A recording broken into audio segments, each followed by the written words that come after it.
আসসালামু আলাইকুম। আজ আপনাদের দেখাবো 1 বছর পর্যন্ত কিভাবে ফুলকপি সংরক্ষণ করে খেতে পারেন। তো এর জন্য এখানে আমি বড় সাইজের একটা ফুলকপি নিয়েছি, এখন কেটে নিব। আর এখন বাজারে ফুলকপির দাম অনেক কম, এখনই সুযোগ বেশি করে সংরক্ষণ করে রেখে দেওয়ার। তো এখন আমি কেটে নিব। তো দেখতে পাচ্ছেন এইভাবে করে কেটে নিব। তো ফুলকপিগুলো কেটে নেওয়ার পর এখন আমি পানিতে নিয়ে নিব। এখন পানি দিয়ে বেশ কয়েকবার ধুয়ে নিব। তো ফুলকপির টুকরো যদি দেখেন বেশি বড়, তাহলে এইভাবে মাঝখান দিয়ে কেটে 2 টুকরো করে একটু ছোট করে নিতে পারেন। তো এখন পানি দিয়ে আমি ভালো করে ধুয়ে নিব। তো চুলায় আমি পানি গরম বসিয়ে দিয়েছি, আর পানিটা হালকা গরম হয়েছে। তো এখন আমি 1 প্যাকেট গুঁড়া দুধ দিয়ে দিব। এই তো 10 টাকার যে গুঁড়া দুধের প্যাকেট পাওয়া যায় সম্পূর্ণ দিয়ে দিব। দিয়ে ভালো করে একটু নেড়ে নিব। গুঁড়া দুধটা যদি ফুটন্ত গরম পানিতে দেন তাহলে কিন্তু দলা পেকে থাকে। তো পানিটা হালকা গরম থাকতে দিলে গুঁড়া দুধটা ভালোভাবে পানিতে মিশে যাবে। আর গুঁড়া দুধটা দিলাম, এতে করে ফুলকপির যে কালার, সেই কালারটা ঠিক থাকবে। তো এখন পানিতে ভালো করে বলক তুলে নিতে হবে। দেখতে পাচ্ছেন পানিতে ভালোভাবে বলক চলে এসেছে। তো এখন আমি ফুলকপিগুলো দিয়ে দিব। তো ফুলকপিগুলো দিয়ে বেশিক্ষণ রাখা যাবে না।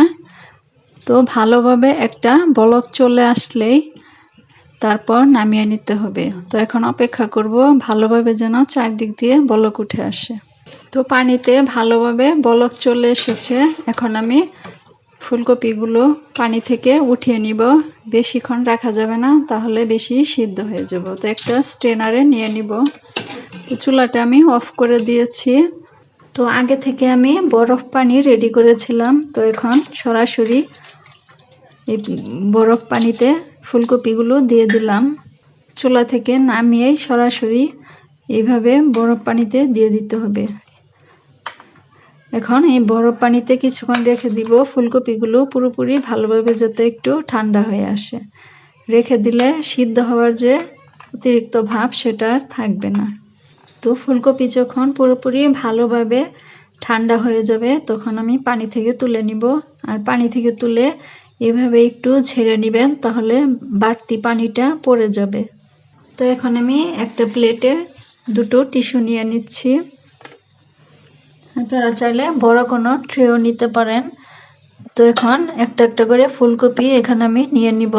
বাড়তি পানিটা যাতে এখানে ঝরে যায়, আর ফুলকপির গা থেকে যাতে পানিটা তাড়াতাড়ি শুকিয়ে যায়। ফুলকপির গা থেকে যখন পানিগুলো শুকিয়ে যাবে তখন অন্য একটা প্লেটে এইভাবে একটা একটা করে টিস্যু ছাড়া নিয়ে নিতে হবে। দেখতে পাচ্ছেন আমি কিন্তু টিস্যু নেইনি, একটা একটা করে এভাবে ফাঁক ফাঁক করে নিয়ে নিব। তো সবগুলো ফুলকপি আমি দেখতে পাচ্ছেন প্লেটে এইভাবে ফাঁক ফাঁক করে নিয়েছি। এখন ডিপ ফ্রিজে রেখে দিব 1 ঘন্টা। 1 ঘন্টা রেখে দিলে দেখবেন শক্ত হয়ে যাবে।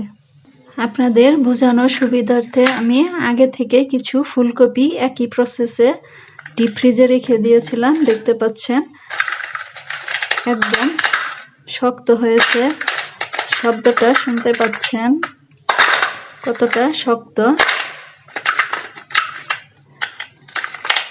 এই তো কালারটাও একদম ঠিক আছে, একদম দেখতে পাচ্ছেন। এইভাবে 1 বছর পর্যন্ত সংরক্ষণ করে খেতে পারবেন। এখন কিভাবে আপনারা ডিপ ফ্রিজে রাখবেন 1 বছর পর্যন্ত ফুলকপি ভালো থাকবে, একটা বক্স নিয়েছি আমি। তো বক্সের ভিতরে আমি ফুলকপিগুলো নিয়ে নিব।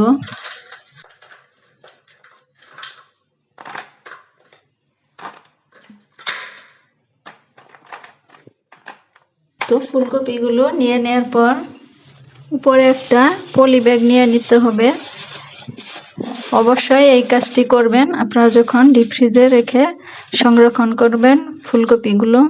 তারপর উপরে আমি 2টা টিস্যু দিয়ে দিচ্ছি। এতে করে সুবিধে হবে, ফুলকপির উপরে বরফ জমবে না। ঢাকনায় যে বরফগুলো জমবে সেটা টিস্যু শুষে নিবে। এতে করে ফুলকপিগুলো অনেক দিন ভালো থাকবে, নষ্ট হবে না। তো এইভাবে রেখে দিবেন। আর চাইলে জিকলক ব্যাগে ভরেও রেখে দিতে পারেন। যখন যতটুকু প্রয়োজন ঢাকনা খুলে ফুলকপি নিয়ে আবারও একই প্রসেসে এভাবে ঢেকে ডিপে রেখে দিবেন, দেখবেন অনেক দিন ভালো থাকবে, একদমই নষ্ট হবে না। তো ভিডিওটি ভালো লেগে থাকলে প্লিজ লাইক শেয়ার কমেন্ট করে চ্যানেলটি সাবস্ক্রাইব করে পাশেই থাকবেন। আর এইভাবে যদি রেখে দেন একটা আরেকটার গায়ে ফুলকপি লাগবে না, এইরকম শুকনো ঝরঝরাই থাকবে। যতটুক পরিমাণে প্রয়োজন ততটুক নিয়ে আবারও ঢেকে রেখে দিবেন। তো আজকের মতো বিদায় নিচ্ছি, আল্লাহ হাফেজ।